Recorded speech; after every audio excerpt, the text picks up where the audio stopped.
Hello everyone, welcome back to my channel. In today's video, as you can see by the title, we are going to discuss Samuel Beckett's Waiting for Godot. This is my favorite play ever. It is an existential play which discusses about the futility of human lives that we are living now. It talks about how all of us, we are just stuck in a loop and anything we do, whatever we do, it doesn't matter, because everything is going to be the same for everyone in the end. This was something which was very different from his timeline. This was an avant-garde of his time. Like, these plays were not so famous, or Samuel Beckett kind of gave these play an introduction into the society. So this is one of its kind of a play. Then later a lot of people, they made something similar, they wrote something similar, but this was one of its kind when it began. So some basic information about the play. As we know, the writer is Samuel Beckett. This play was published in 1952. The genre is absurdist drama. Let me just give you a quick definition of absurdism. So absurdism is intentionally ridiculous or bizarre in behavior or character, which is exactly what's going to happen in this play. We are going to see 4 characters and the whole play revolves around these 4 characters in just 2 acts. And so out of logic, things are going to happen. Suddenly day is going to come, the night's going to come, the people don't remember what happened. One day you see someone's blind, the other day they're okay. You see someone is okay and then they're deaf. Or anything could happen. So why is it happening? See, they're talking about the absurdism of our living lives. Like, these 4 characters they have talked about, they could be anyone. It could be me, it could be you, it could be us in some other life. It could be us now. Anything is possible. Waiting for Godot is a 2-act play that follows the existential journey of 2 tramps. Tramp is someone who doesn't have a house, or he's just wandering on the road by himself or herself. So these 2 tramps are Vladimir, who is also called Didi, and Estragon, who is also called Gogo. So these 2 characters are the 2 tramps. They are waiting for the mysterious figure Godot, who never arrives. The play explores the themes of human existence and meaning of life, and the struggle for purpose in a seemingly meaningless world. So they are talking about that this world is pretty much meaningless, whatever we do. Like, even in our religious books it's mentioned, and if someday you get time from your busy life, if you sit and think about it, whatever you do, nothing matters, because one day we are all going to die. And then none of this, all the money that we are trying to gather, all the love, affection we are giving to other people, whatever we do, once we die, there is nothing. Like, none of this is going to matter. And we don't even know where we are going to go. But still we keep doing those things, right? And we keep ourselves busy so that we don't have to think about these things. So this is the outline of the play. Let's talk about the characters. As I've said, there are 4 characters, 4 main characters, I'd say. And let's discuss those, and then I'll mention the other 2 characters as well. So first one is Vladimir Didi, as I've mentioned before. He's one of the tramps. He's often portrayed as the more intellectual and hopeful one. The second tramp is Astragon, who's also called as Gogo. He's the other tramp. He's more pessimistic and he's disheartened. Then we have the other 2 characters. First is Pozo. Pozo is a pompous, arrogant man who mistreats Lucky. Lucky is his servant. He is treated cruelly and he performs a long, meaningless monologue. These are the 4 main characters. Then we have a boy. He has come with a message from Godot. He is a messenger who brings the news from Godot's delay. And then Godot is actually the one, these 2 tramps, they are waiting for Godot, and he says that he will come every day. He says that, okay, I'll come tomorrow, but he never shows up. And this boy, he brings the message that, yeah, he will not be able to come today. So these are all the characters. Godot has been said to be kind of God, because just like humans, just like you and me, we wait for the God, we wait for him to come or show us the right path, but he never comes. But he exists, but he never comes. But when they talked to Samuel Beckett about this, he refused. He said if I wanted him or this character to be God, I would just name him God and not Godot. So we don't know how it is, but it's an existential play. So what else can we expect? So before we start with the actual play, I just have a request that I have made another channel where I talk about the jobs in aviation, where you can have more job opportunities. You would know about what all job options are available, how to give interviews, how to apply for those jobs, what are the salary, what are the ins and outs of working in aviation. So if maybe you or someone you know would like to explore those opportunities, please subscribe to that channel and maybe share it with your friends so that I can spread more awareness amongst more people. With this, let's go back to the play. This play also has some very amazing quotes which will make you think about life and our existence and everything. So definitely once you are done with this video, or just read the play or maybe watch a video on YouTube, you can find maybe not in a very good quality, but you would be able to find it somewhere. So I request you please watch or read this. It's an amazing one. Let's start with Act 1. Act 1 of Waiting for Godot by Samuel Beckett introduces the audience to the desolate and barren landscape where the play unfolds. The act sets the stage for the main themes of existentialism, uncertainty, and the search for meaning in a seemingly meaningless world. The two characters, Vladimir, which is Didi, and Estrogen, which is Gogo, are tramps who are waiting for the mysterious figure Godot, who they believe will bring purpose and direction to their lives. One thing to be noticed here is that in this whole play, especially like when the scene opens, there's nothing, there's just a tree. There's a little hill kind of place, not even a hill, but just a small high area, and then there's a tree on the top of it, and then these two tramps. That's it, there's nothing else. And there's a bench, of course, but that is it where the play opens up to. So in scene 1, the play opens with Didi and Gogo standing near a lonely country road under a solitary tree with no indication of where they are or why they are there.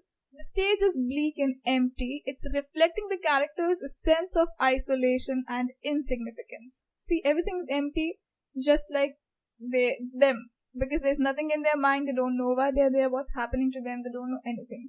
Didi and Gogo are engaged in a mundane and circular conversation reflecting their repetitive and purposeless existence. Just like us, we do all the things, we talk about things, we talk about people, we think, and then we do it again and again and again and again, but then it's all purposeless. So Vladimir says, nothing to be done. Estrogen says, I'm beginning to come round to that opinion. As they wait and they discuss various topics ranging from their past experiences to contemplating suicide. They are so bored, they even talk about, since there's nothing to do, maybe I should just kill myself hanging on this tree. And they even try to do that, but it doesn't work and they end up getting hurt. So the theme of waiting and then the sense of time passing slowly becomes evident. Didi and Gogo, they decide to leave, but they cannot move, revealing their inability to break free from their aimless waiting. Just like us, like even if we would want to leave, we cannot leave. We have to live this life. We know it's useless, it's meaningless, but we still have to live it. Also, we cannot die, right? So we just have to find some kind of meaning and then live this life. With this, we move to scene 2 of Act 1. As Didi and Gogo continue to wait, they encounter Pozo, a pompous and arrogant man, and his servant Lucky. Pozo is a domineering man and he treats Lucky with contempt. He reveals that they are on their way to the market where Pozo plans to sell Lucky as a slave. Didi and Gogo observe the mistreatment, but they do not intervene. Now Pozo says, because Pozo, he is so full of himself, like people know him where he comes from. In his village, maybe everyone knows that he's Pozo. So this could be an example of all those people who are full of themselves. They're full of pride. They think that everyone knows me. I'm so important. All those big shot people, you could say. So when these two tramps, that's Gogo and Didi, they ask Pozo, who are you? Then Pozo says, I am Pozo. Pozo, doesn't mean anything to you? I am Pozo, the Pozo. And then they have a conversation where they see that Pozo is treating his servant very badly, and this servant, Lucky, he just stands there. Like he has bags of Pozo, he's holding them. He can put them down, but he doesn't put them down. Why? Because he wants to impress his master. Then we see Pozo who's eating chicken, and then Lucky just takes the bones and he just licks the bones and he is happy with what he has. So we see Pozo is the dominating one and Lucky is the slave, the servant who is happy to please his master. And then again, it is somehow a commentary on the people who are just trying to get validation from others, And that validation doesn't even mean anything because these people, they're so full of themselves that they will never see what you're doing for them. So again, these kind of play, they will have so many connotations, so many hidden meanings that it just depends on you how you take it. So after their interaction, after Pozo and Lucky leave, Didi and Gogo, they reflect on their interaction, discussing the nature of existence and uncertainty of life. The encounter with Pozo and Lucky highlights the power dynamics and the exploitation present in their world. We also see during their interaction that they ask Lucky to do something for them, and then they want to be entertained, right? And Pozo wants to be entertained, so he tells Lucky to do something, and then he says, okay, if you can't do anything else, just think.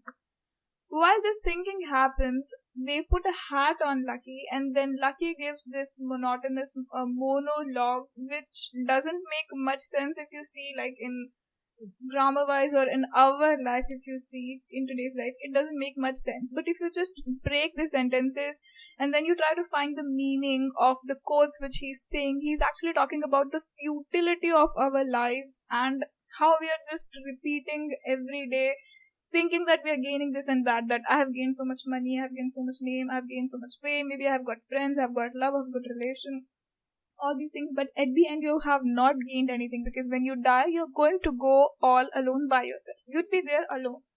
So he has this very long monologue, and it is very interesting. If you get a chance to go through that monologue, it will kind of open your eyes to the futility of this world. But then again, I'm not saying that this whole world is meaningless, because that's what this play is about. It is about finding meaning in this meaningless world. That's what it is about. We move to the last scene of Act 1. As the night falls, Didi and Gogo prepare to sleep, but they are disturbed by the fear of being attacked. So they decide to continue waiting for Godot, as they believe he will protect them from harm. The sense of isolation and vulnerability intensifies as they grapple with fear and uncertainty. Easterton says, I'm afraid to sleep. Vladimir says, sleep on your back. Then if you hear anything, you can always pretend you were just stretching. Again, they have lots of dialogues and so many things. But this act ends up with Didi and Gogo deciding to leave once more, but they are unable to move because the sense of futility and hopelessness is palpable as they remain trapped in their endless waiting. Throughout Act 1, we can see Beckett's use of repetitive dialogue, circular conversation, and themes of waiting creates a sense of monotony and despair. The characters' interaction and encounters with Pozo and Lucky serve to highlight the absurdity and meaninglessness of their existence. The act sets the stage for the existential questioning and philosophical themes that will be further explored in the subsequent acts. With this, we come to the final and the second act, Act 2. So in Act 2, they are still waiting at the same country road for the arrival of Godot. Act 2 opened with Didi and Gogo waking up. They are still in the same location. They recall the events which happened yesterday. Now Easterton says, Didi, I don't know what came over me. What happened? What's happening? As they wait, Pozo and Lucky appear once again, but this time they seem to have undergone significant changes. Pozo, who was once dominant and confident, is now blind and helpless. He no longer remembers meeting Didi and Gogo the day before. Lucky, who was once silent and submissive, now struggles to communicate and seems to have lost his ability to. So now, since with the power shift between Lucky and Pozo, they see that now Lucky is the one who is in power, who is in charge, but also he's the one who doesn't have any more thinking capacity. They have already forgotten what happened yesterday. Pozo and Lucky, they have forgotten. But apart from that, there is a very evident personality shift in their characters. So when Didi and Gogo, they meet Pozo and Lucky, they are shocked because they remember meeting them, but Pozo and Lucky do not remember meeting them. So they ask what happened, and Lucky, who was so silent and submissive and struggled to communicate, now seems to have lost his ability to think. So now Pozo responds, I woke up one fine day as blind as fortune, and I'm not to know why. Right? He doesn't know why he was blind. And that's how it is. We don't know why we are the way we are. No one has the answer. We are just like that. With all the positives and the negatives, the goods and the bads, whatever we have, this is how we are, and we don't have a reason for that. Then we see that Pozo and Lucky, they talk to these two and then they leave again. And after Pozo and Lucky leave, a boy arrives with a message from Godot saying that he will not be coming that day, but he will surely come tomorrow. Tiri and Gogo are disappointed, but they remain determined to continue waiting. So now these two, they are curious and they ask the boy, like, how is his Godot treating him? What does he do there? To which this boy responds that we have cattle, we take care of the cow, he mostly treats us well. So this is somehow giving us the vibes of that maybe that Godot is the Christ, and this boy, he's living with the cattle and sheep and everything. So it kind of gives that hint that maybe that Godot is God. So even though Samuel Beckett is denying that there is any such possibility, his character description is kind of similar to what you would think of God would be, and that's how this boy came with the message from God. Then we see that the boy leaves and Didi and Gogo contemplate the possibility of leaving and wonder if Godot will ever come. They discuss the idea of hanging themselves from the tree to end their suffering, but they cannot find a suitable means to do so. Their conversation once again revolves around the theme of despair, hopelessness, and struggle to find purpose and meaning in their existence. Then finally, with the final scene 3 of Act 2, the scene returns to the same setting as the beginning. Didi and Gogo are still waiting, seemingly trapped in their perpetual cycle of waiting and uncertainty. They try on each other's hats, engage in futile conversation, and engage in various physical actions to pass the time. With this, the play ends. So the play ends with how it started. These two, they are waiting for someone and they are just passing time, doing silly things so that the time will go on. They have to wait for the evening when Godot will come. The boy will come again and he will say Godot cannot come today, but he will come tomorrow. These two think about leaving that place, but they cannot leave because they physically cannot leave that place. Just like how we are. Despite their desire to leave, they remain rooted to the spot, unable to break free from the predicament. The act ends with a poignant and enigmatic exchange between Didi and Gogo as they continue to wait for Godot, unsure of whether he will come or if their waiting will ever end. These characters, they struggle with memory, time, and the fleeting nature of existence serves to heighten the play's exploration of the human condition and complexities of human relationship. The act leaves audience with a profound sense of uncertainty and a deep reflection of nature of human existence.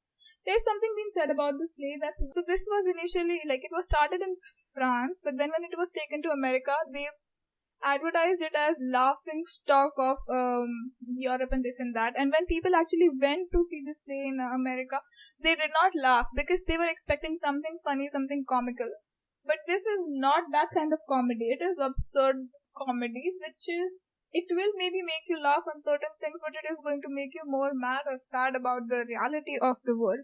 Because, see, people don't like to hear the truth. Because truth is not so beautiful, not so nice. Truth is not what we want to hear. And then that is when they had to change the title, and then they had to add certain things that this is an avant-garde play, or this is going to open an eye-opening play, or these kind of things. So I hope you understood this play. I'll just go over the sequence of events once again because this might have been a little bit over the top. So sequence of events are like this. Didi and Gogo meet near the country road and decide to wait for Godot. Then they encounter Pozo and Lucky in Act 1, and Pozo mistreats Lucky. The boy arrives to tell them that Godot will not come today. In Act 2, Pozo is blind and has no memory of their previous encounter. The boy returns with the same message about Godot. Didi and Gogo contemplate leaving but remain stuck in their cycle of waiting. With this, the play ends. This play has like amazing quotes, and if it were up to me, I would not be able to decide which quotes I should choose because each and every line in itself is such a beautiful line of this play. So I went on the internet and I chose one of the top 5. But when you get a chance to read it, make sure that you go through each and every line by your own. So let's just read those quotes. Let's go. We can't. Why not? We are waiting for Godot. Vladimir. The next quote is, nothing happens, nobody comes, nobody goes, it's awful. This is by Gogo. I can't go on like this. That's what you think. This is by Didi. One dare not even laugh anymore by Gogo. They give birth astride of a grave, the light gleams as an instant, then it's night once more. This is by Pozo. I'll conclude this play by saying that Waiting for Godot is a thought-provoking and iconic play that dwells into the human condition, the search for meaning, and the absurdity of existence. The character's endless waiting becomes a metaphor for struggles and uncertainties faced by humans and humanity in a world that may never provide the answers they seek. With this, the play ends, and we have also completed MEG2, all the blocks, block 1 to 9. They are all in a playlist. I will share the link of the playlist as usual. All the notes are there. I have shared the link in the description box. You can check the notes from there. Please don't forget to subscribe to this channel and also my other channel, which I have for jobs in aviation and interview process and everything. Maybe you or maybe someone you know would be benefited by that. So please subscribe to the channel, both the channels, and do let me know in the comment section how you liked this whole block and the whole exploration of all the dramas. I hope to see you guys in the next one.